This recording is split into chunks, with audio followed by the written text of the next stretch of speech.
Well, let's talk a little bit about, so I may butcher this, but you've got a gay Montañita house in Yes. Ecuador. Yes. And so that's really exciting. I think you were starting to maybe like talk about that. So when did that open?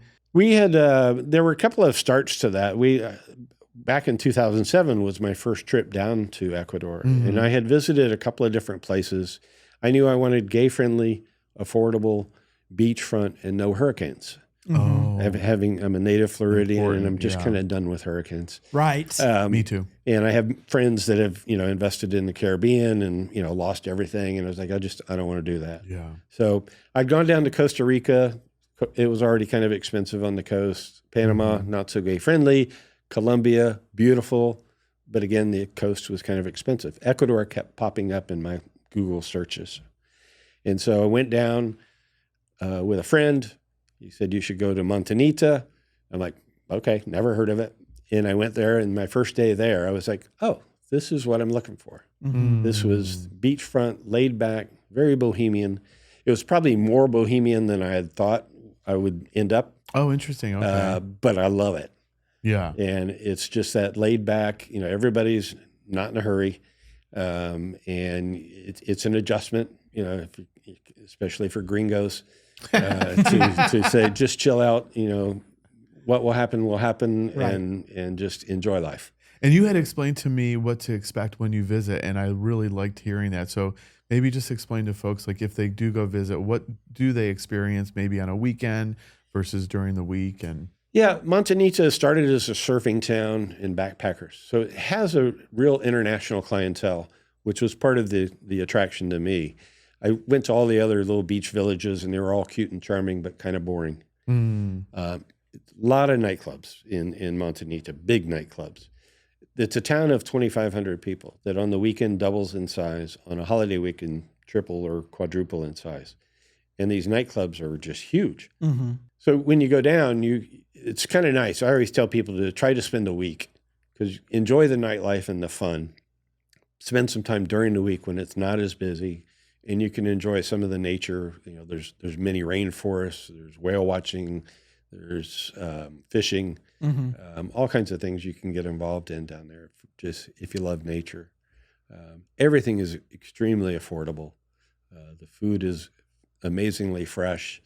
I really feel the difference down there, with all the lack of preservatives and Wow. everything. Just you see them bringing in the fish and the shrimp and the octopus and everything, and it's going right to the table practically.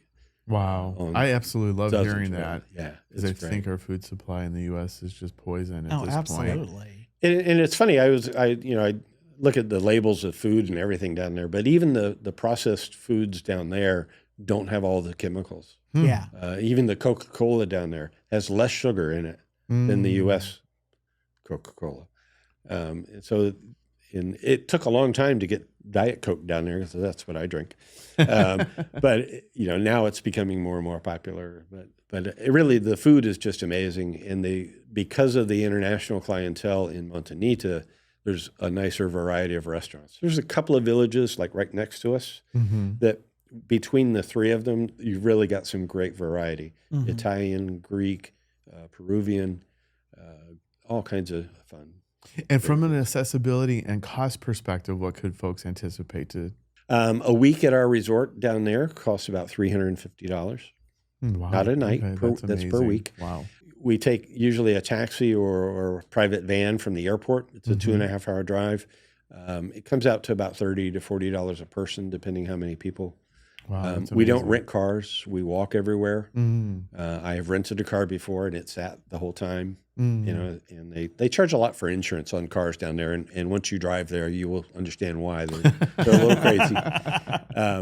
But it's nice. I mean, that's an expense you don't have to worry about. And you get to spend time meeting lots of locals. You get to spend time meeting other gringos, other people from other countries. There's lots of Canadians down there, a fair amount of Europeans. And it is very multicultural. It is very, I say it's kind of a mix between Old Key West and Bourbon Street in New Orleans and just artsy music, food that's very fun. Sounds amazing. wow. Sounds really fun. I guess we'll need to go. Yeah, we need to go. Yeah, People for are very sure. friendly down there, and I try to warn people. I said, say hi to everybody or hola. The problem if you say hola, they assume you know Spanish, and then it's like, Right. Well, if I say hola, then they'll know Hola, that I don't that's- speak Spanish, and Yes. maybe they'll be like, tourist. yes.